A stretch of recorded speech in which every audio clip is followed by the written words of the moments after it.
Olá, que Deus abençoe a sua vida e também a sua família. Esse aqui é o nosso culto de quarta-feira à noite, às 7:30 da noite. É o nosso culto online. E hoje eu quero que Deus derrame o poder dele sobre a sua vida, que te encha da sua presença. E você que está triste, vazio, vazia, angustiado, angustiada, pela unção e pelo poder do Espírito Santo, você será confortado, confortada e fortalecido. Então vamos nos encher da presença de Deus. Feche os seus olhos, abra o seu coração, que o Senhor vai mudar a sua vida e a sua história. Apenas creia.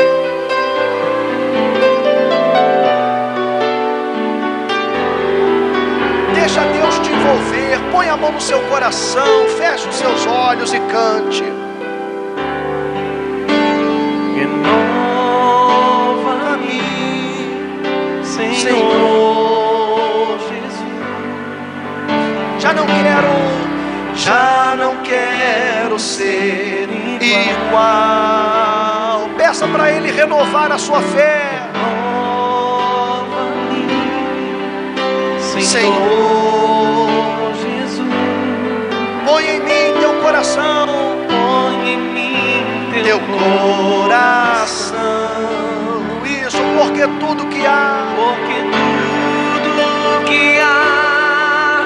dentro de mim necessita ser mudado, necessita ser mudado, Senhor. Porque tudo que há dentro do meu coração necessita mais de ti.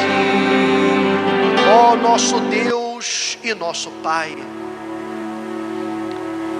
Senhor, nós entramos nesse momento na tua presença, adoramos o teu nome e dedicamos esse momento para te buscar. Na verdade, meu Deus, nós achamos na vida tempo para tudo. Nós temos o tempo de comer, de ler, de estudar, temos o tempo de trabalhar. Muitos acham o tempo para se exercitar, o tempo para atender às necessidades diárias dos filhos, do marido, da esposa. Mas o maior problema é achar tempo para a sua vida espiritual, para desenvolver a salvação, a espiritualidade. Então, meu Deus, esse momento de oração, ele se torna muito precioso, muito importante. O Senhor conhece a cada uma que nos acompanha nesse momento. Aqueles que estão aflitos, entristecidos, aqueles que nos últimos dias ou meses perderam um familiar que faleceu, a mãe, o pai, um filho, um irmão. Muitos estão com o seu coração dilacerado. São pessoas, meu Deus, que não aguentam de tanta tristeza. Mas o teu Espírito é o Espírito Consolador, é o Espírito que fortalece, que transforma. Então, nesta noite, nessa hora, derrama o seu poder, derrama, meu Pai, a tua unção e encha os teus filhos da tua graça, da tua glória. Oh, vem, Espírito do Deus vivo, vem agora, meu Pai. Levanta os caídos, cura os doentes, opera na vida de cada um. E hoje através da tua palavra, fala a cada coração, trazendo-os para a tua presença, trazendo-os para a tua verdade, libertando da religiosidade, dos rituais, dos enganos, e trazendo-os a verdade que liberta. É o que nós te pedimos, em nome do Pai, do Filho e do Espírito Santo, e que todos que creem digam amém, e graças a Deus, amém. Fique à vontade aí na sua casa também, pode sentar em nome de Jesus. Se você quiser e puder, abra sua Bíblia no livro de Lucas, capítulo 13, versículo 22. Lucas, capítulo 13, versículo 22. A porta estreita, diz assim: passava Jesus por cidades e aldeias, ensinando e caminhando para Jerusalém. E alguém lhe perguntou: Senhor, são poucos os que são salvos? Respondeu-lhes: esforçai-vos por entrar pela porta estreita. Esforçai-vos por entrar pela porta estreita. E ele conclui dizendo: pois eu vos digo que muitos procurarão entrar e não poderão. Hoje em dia, eu acho que eu até já falei em um culto, se tornou uma moda as pessoas virarem evangélicas. Elas veem um jogador de futebol famoso com uma camiseta de Jesus, elas veem um modelo de roupas masculinas com uma tatuagem, com uma cruz escrito Jesus, camisetas gospel, e muita gente acha que ser cristão ou ser de Deus é usar uma camiseta dizendo: Jesus salva, a tua graça me basta, pela graça somos salvos, 70 vezes 7. Se frase de camiseta salvasse,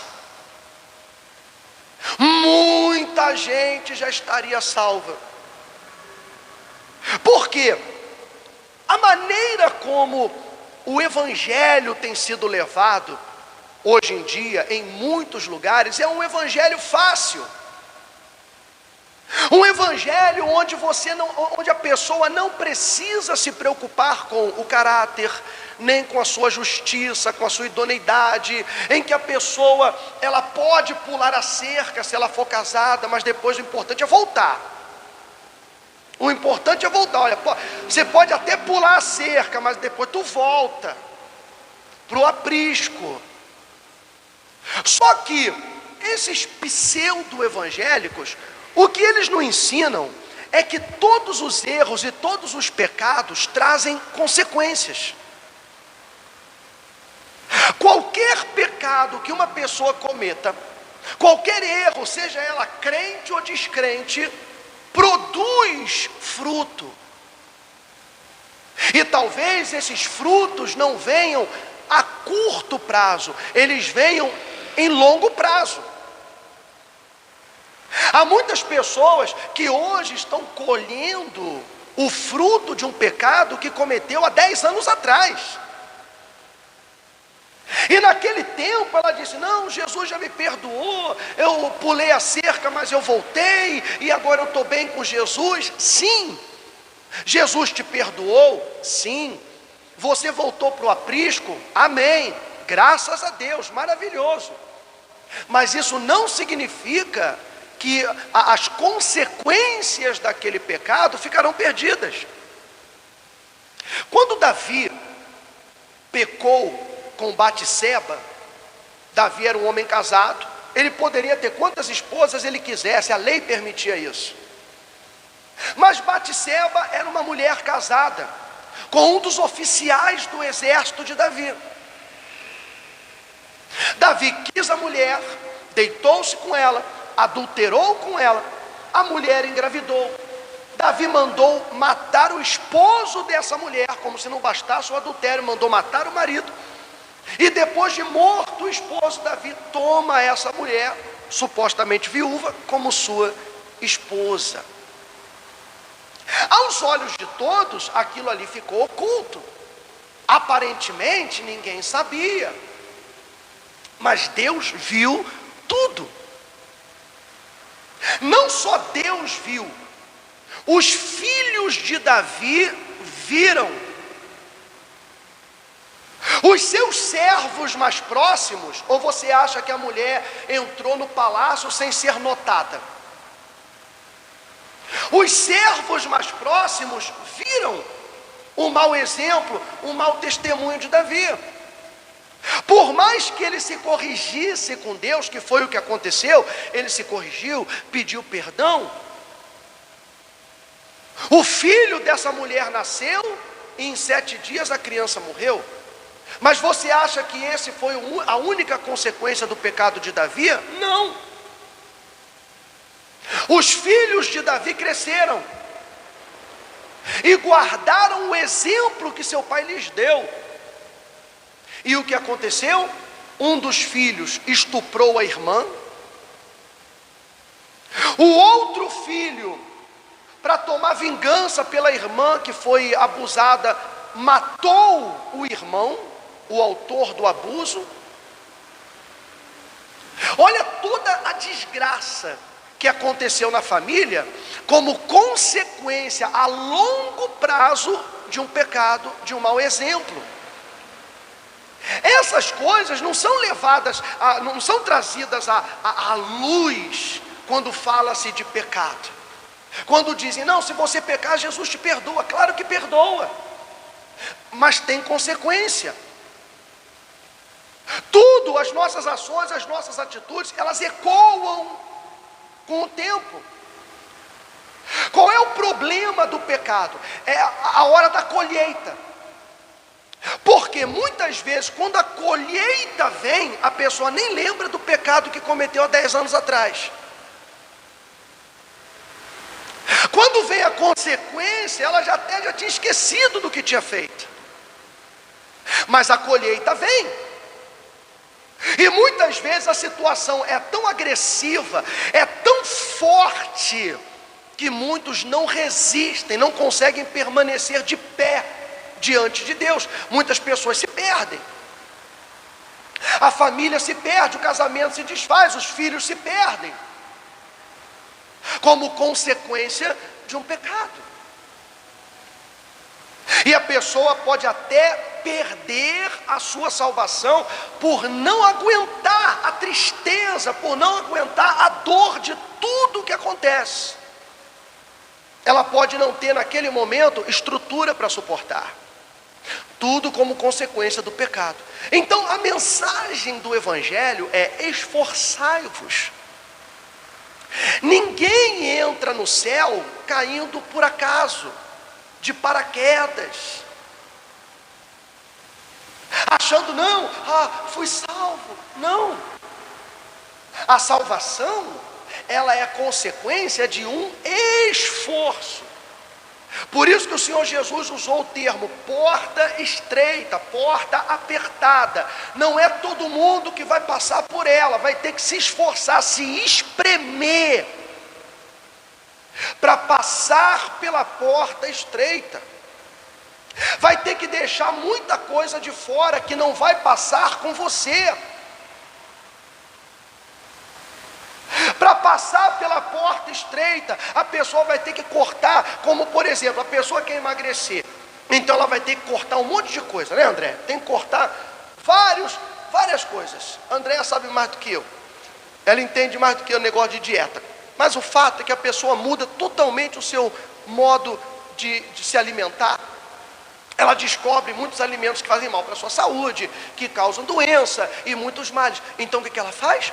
ela corta aquele tipo de alimento, ela corta aquela fritura, ela corta aquilo para poder ter uma saúde melhor.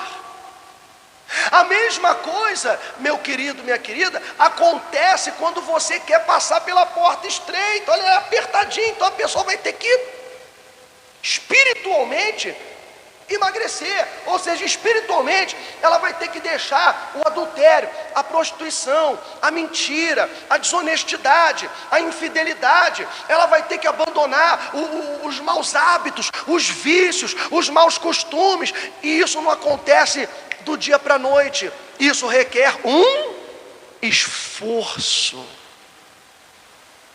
Um esforço. Então, quando eu vejo multidões indo à igreja, e multidões, e aquela gente toda, eu fico pensando, fico meio desconfiado.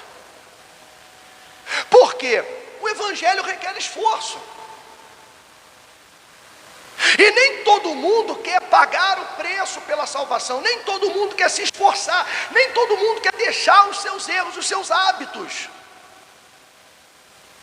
Alguns dizem, não, mas Jesus falou, vinde como estais, vinde como estais.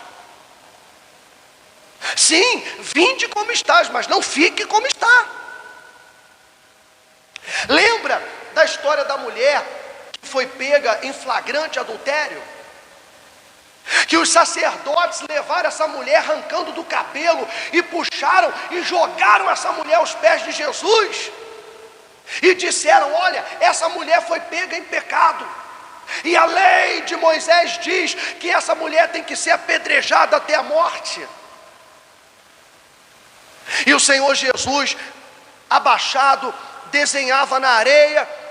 E eles insistiam com ele. Aí ele se levanta e olha para todo mundo e diz, olha, quem não tiver pecado que atire a primeira pedra. Cada um deles, acusado pela sua consciência, foi deixando as suas pedras de lado, e todos eles sumiram. Ficaram a mulher e Jesus. Então o Senhor pergunta para ela, mulher, onde estão os teus acusadores? E ela diz, ninguém me acusa, Senhor. E Jesus disse, tampouco eu. Vai e não peques mais. Ou seja, venha como estás, mas não fique como estás. Venha como estás, mas não permaneça como estás. Se esforça para mudar. Gente, se um rapaz que quer se formar para medicina, ele precisa se esforçar. Se outro rapaz que quer se formar em direito ou em qualquer profissão, ele tem que se esforçar. Ele é um candidato a ser médico, um candidato a ser um advogado, um engenheiro, um arquiteto. E o candidato ao reino dos céus não precisa se esforçar? Porque vem com aquela desculpa, não, mas Jesus já se sacrificou por mim, Jesus já se esforçou por mim, então por que, ora bolas, ele vem aqui e fala para essa turma, esforçai-vos? Porque o sacrifício de Jesus foi para nos dar a garantia da salvação. Ele se sacrificou, derramou o seu sangue para nos garantir a salvação. Então, peraí, já está garantido. Já está garantida a salvação. E qual é o tempo dessa garantia? É vitalícia. A garantia é vitalícia. Você compra um carro 0 quilômetro. Vou dar um exemplo. Esse carro ele vem com uma garantia. Hoje em dia tem carros que têm garantia de 5 anos. 5 anos. Aí a pessoa vai e compra aquele carro e tem uma garantia de 5 anos.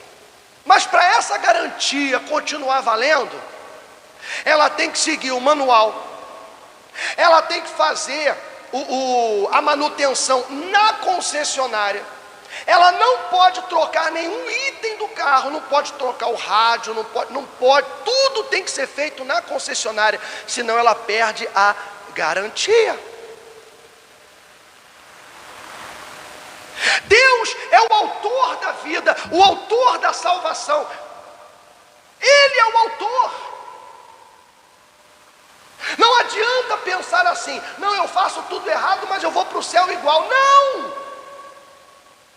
Eu desobedeço a Bíblia e vou para o céu igual. Não, só se for doido, doida. Não vai. Porque Deus é o autor, Ele criou. É como aquele que desenhou aquele carro, que fabricou aquele carro. Essa pessoa, essa empresa, ela criou um manual de uso. A mesma coisa também, Deus nos deixou um manual. Se a pessoa começa a utilizar o que ela comprou sem seguir o manual, ela vai danificar o aparelho. Danificou, perde a garantia. E aí ela vai ter que pagar para resolver aquele problema. É isso que acontece.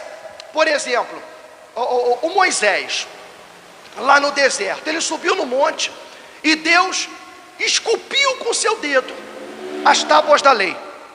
Presta atenção. Deus esculpiu, Deus cortou as pedras, entregou as tábuas para Moisés, esculpidas pelo seu dedo. Moisés desce do monte, encontra o povo se prostituindo, adorando bezerro de ouro, e Moisés ficou com raiva. O que ele fez com a raiva dele? Pegou as pedras, as tábuas de pedra que Deus deu para ele, ó, pá, quebrou. O que representavam essas pedras? Aliança. Eram as tábuas da aliança.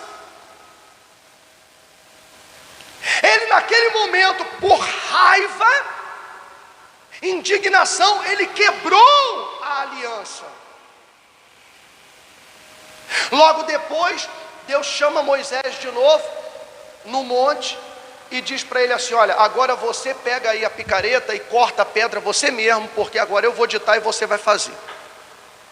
Da primeira vez eu fiz e te entreguei, agora é você que vai cortar a tábua, você que vai esculpir ela aí para eu poder te dar de novo. Quer dizer, da primeira vez foi Deus que entregou, da segunda Moisés teve que colocar a mão na massa. Então você chega em Jesus, se entrega para Ele, aceita Ele, o sacrifício de Jesus está valendo, a garantia está valendo. Mas se você quebrar a aliança com o pecado, a garantia fica perdida. Aí o que você tem que fazer? Você vai ter que pagar o dano. Você é que vai ter que lutar para retornar a aliança, para refazer a aliança, que foi o que Moisés teve que fazer. Ele que teve que pegar e cortar a tábua, ele teve que ter todo o trabalho.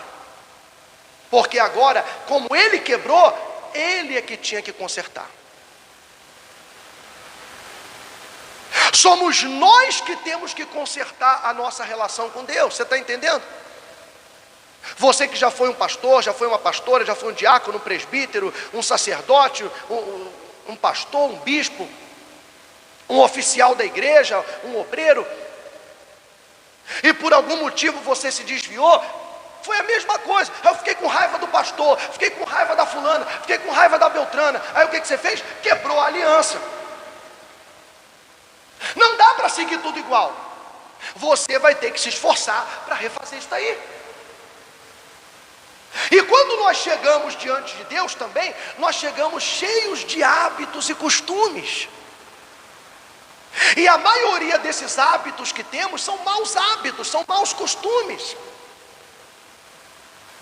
É só parar e observar. Quando eu cheguei na presença de Deus, como é que eu estava? Eu era feliz ou era triste? 99% das pessoas vão dizer: eu era triste. A minha vida estava destruída, eu era doente, eu tinha depressão, a minha família destruída, eu não tinha paz, eu não tinha força, eu não tinha nada.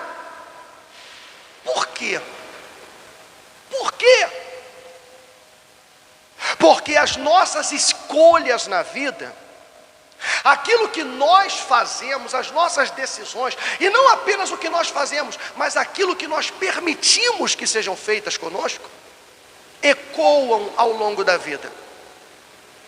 O que você faz, as decisões que você toma, que eu tomo, as nossas escolhas, e aquilo que nós nos permitimos, geram consequências para o futuro. Então, quando a gente chega diante de Deus, a nossa vida está destruída. Por quê? Porque os nossos hábitos não eram tão bons assim.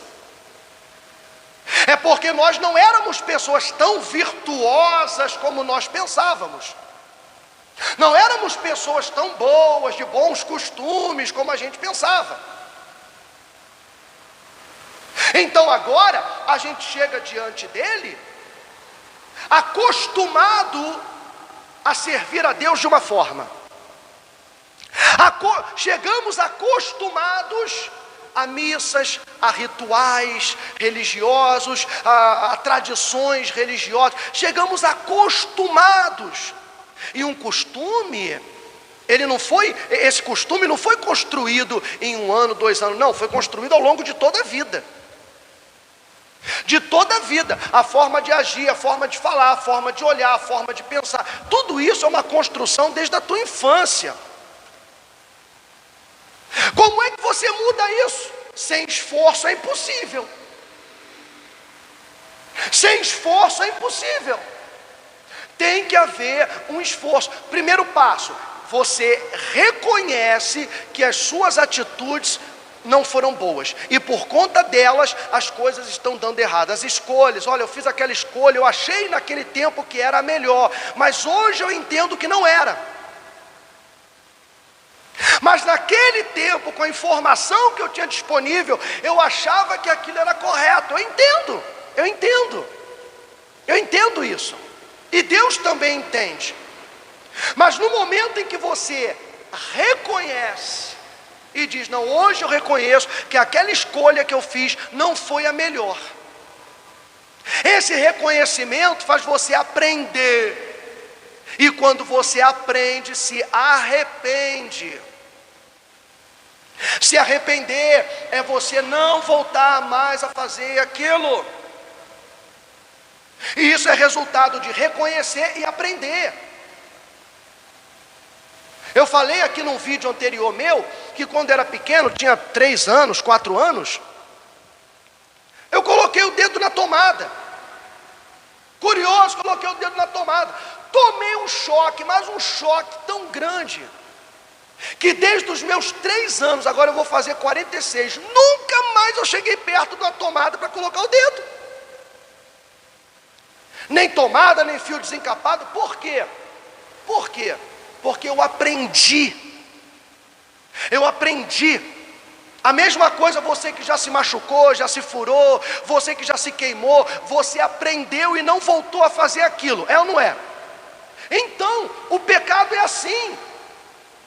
A pessoa comete, aí vem a consequência ruim, ela aprende.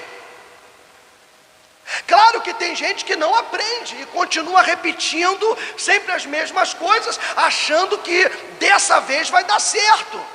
Não vai. Se continuar fazendo a mesma coisa sempre, vai ter o mesmo resultado sempre. Quer ter um resultado diferente? Faça as coisas de forma diferente. Esse é o segredo. Esforçai-vos por entrar pela porta estreita. Então a salvação, ela não é de graça, tá? Mas não é pela graça, sim, pela graça, mas de graça não é. Ela custa sim um esforço. Em você vencer a si mesmo, vencer a sua natureza, vencer o seu instinto, vencer o mau caráter, vencer os maus costumes, vencer os maus hábitos, para que a presença de Deus possa habitar em você, para que o caráter de Deus seja moldado em você. Então aí sim você vai poder dizer, não sou mais eu que vivo, mas Cristo vive em mim. Entendeu agora? E você que hoje está bem, está salvo, e se sente bem, não relaxe. Não relaxe na sua fé. Não pense que você pode desobedecer, desagradar a Deus aqui ou ali, ficar julgando os outros, apontando o dedo para os outros, falando mal da vida dos outros. Não pense que é assim, não relaxe.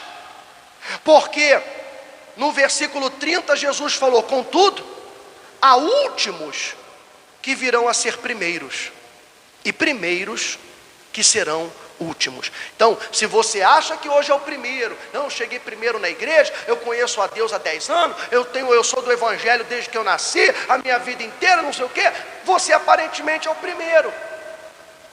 Mas o Senhor Jesus está dizendo: não relaxa não, porque há primeiros. Ele não está dizendo que os primeiros serão os últimos e os últimos serão primeiros. Ele está dizendo: há últimos, quer dizer, que estão chegando por último e vão tomar o lugar dos primeiros. E há primeiros que vão ficar por último, que vão ficar para trás porque relaxaram. Relaxaram na fé. Então o segredo é você se esforçar. Se esforce em oração, se esforce procurando dentro de você as suas falhas. É mais fácil achar falhas nos outros, é ou não é? É mais fácil achar o erro do vizinho, apontar o pecado do vizinho. É mais fácil apontar o pecado do pastor. É mais fácil apontar o pecado da irmã fulana, da irmã beltrana. É mais fácil apontar os erros dos outros, porque a pessoa não quer se olhar no espelho e encontrar os seus próprios erros para ela corrigir. Porque, querido, querida, eu não posso corrigir o erro da minha vizinha, eu não posso corrigir o erro do meu vizinho, eu não posso consertar o mundo, mas eu posso me consertar. Então para de ficar olhando para os outros e olha para você, porque aí você vai encontrar onde está errando, vai se consertar e a sua vida vai ser abençoada, a aliança vai ser restabelecida. Você crê nisso? Então vamos viver e praticar essa fé. Vamos fazer uma oração? Vamos? Então, se você puder, aí mesmo na sua casa, onde você estiver vendo, fique de pé no seu lugar, põe a mão no seu coração, que Deus vai falar com você, e você também vai falar com Ele. Feche os seus olhos, em nome do Senhor Jesus, e Deus vai tocar em você, Ele vai tocar na sua vida, e vai te transformar. Aqui viemos te adorar, ó Cristo, e proclamar o teu poder. Nos levantamos para o seu louvor. Nos levantamos para o teu louvor. Senhor Jesus, meu Salvador. Senhor Jesus, meu Salvador. Aqui viemos por amor. Aqui viemos por amor. Ó Cristo, aceite a nossa adoração. Aceite a nossa adoração. E nossa vida no altar. E nossas vidas no altar de Deus. Confirma a nossa oração. Nosso Deus, Senhor, aqui estamos, Pai,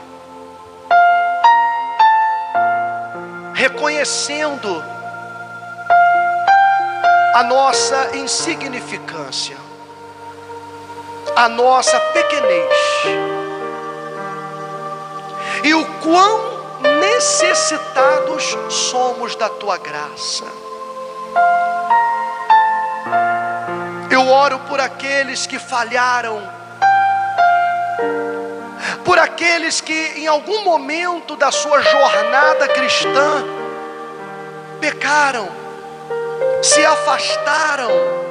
Oh Pai, fortaleça-os agora, regenera-los, perdoa-os, traga-os de volta à Tua aliança.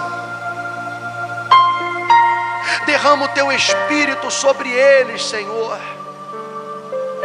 Perdoa os pecados.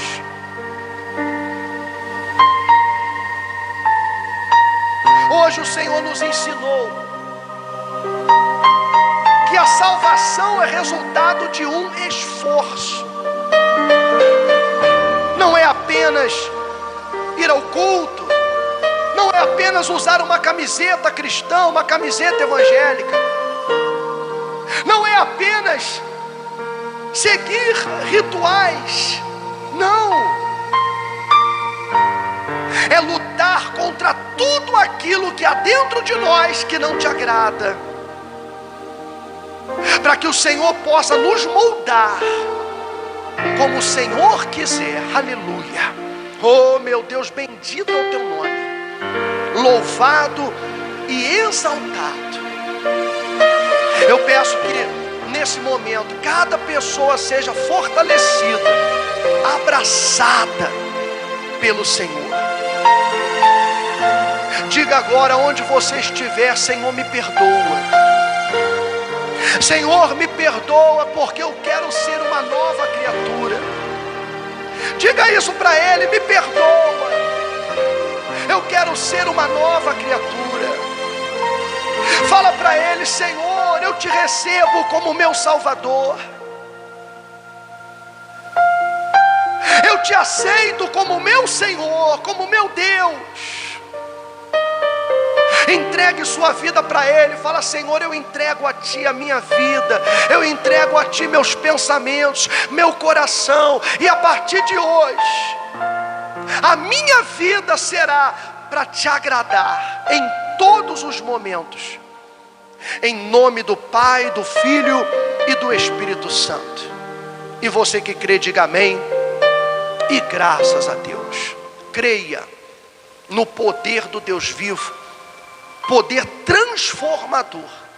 Você está abençoado. Permaneça nessa fé. Se você tiver necessidade, veja de novo essa reunião, esse culto aí no YouTube. Veja, reveja, escuta de novo, até entrar na sua cabeça o que você precisa fazer, tá bom? Gente, antes de terminar, quero convidar você para esse domingo, às 9 da manhã, vamos ter o nosso culto online, às 9 horas da manhã, domingo de Páscoa. Você pode assistir na sua casa, como também, se você quiser, pode vir aqui, para receber a Santa Ceia de Páscoa, o corpo e o sangue de Cristo. Domingo agora, dia 4, dia de Páscoa, o grande dia da ressurreição do nosso Senhor. Se você quiser, você pode vir. O culto será online, mas você pode entrar aqui, receber a Santa Ceia, participar diante do altar. Nós vamos fazer uma oração por você, vamos ajudá-lo. Não fique sozinho, não fique sozinha, achando que ninguém te quer, que ninguém te ama. Não, reaja. Nós estamos aqui para te ajudar. O nosso endereço está aqui na tela. É Avenida São Miguel, 3888, no coração da Ponte Rasa, zona leste de São Paulo. Você pode vir de qualquer lugar que você quiser, é só você determinar no seu coração: eu vou lá e vou buscar esse Deus. Ainda que o bispo não possa fazer o culto presencial, não tem problema, você passa aqui, pega a tua Santa Ceia, participa individualmente. Leva para um idoso que você tem em casa, que não pode vir à igreja, você leva a Santa Ceia para esse idoso também e abençoa ele, para ele poder participar. Use a sua fé, tá bom? E um último pedido é que você invista na obra de Deus. Você que é um dizimista, um ofertante, invista na obra. Nos ajude a pagar as despesas da obra de Deus, o aluguel e os impostos, as contas. A sua oferta, ela é muito importante. E a palavra de Deus diz: se alguém me servir, o Pai o honrará. Então, colabore. Você pode trazer pessoalmente, como você pode fazer o depósito direto na conta da Igreja Real da Glória de Deus. Aqui embaixo você tem, estou colocando aqui para você no rodapé, o número do Pix, a chave Pix da igreja, também a agência e a conta do Banco Bradesco. Ajude de coração com o que você puder, sem esquecer de trazer também um alimento não perecível, uma cesta básica, para que nós possamos doar e ajudar a quem está necessitado. Nesses tempos, há muitas pessoas que têm uma geladeira e não tem o que pôr nela. E é aí que a igreja entra, para ajudar quem precisa. Tá bom? Queridos, estamos terminando aqui. Vou deixar um forte abraço para vocês. Curte aí o nosso canal, se inscreve no nosso canal. Segue aqui com a gente no YouTube, que com certeza Deus vai te abençoar cada dia mais. Fique na fé, fique com Jesus.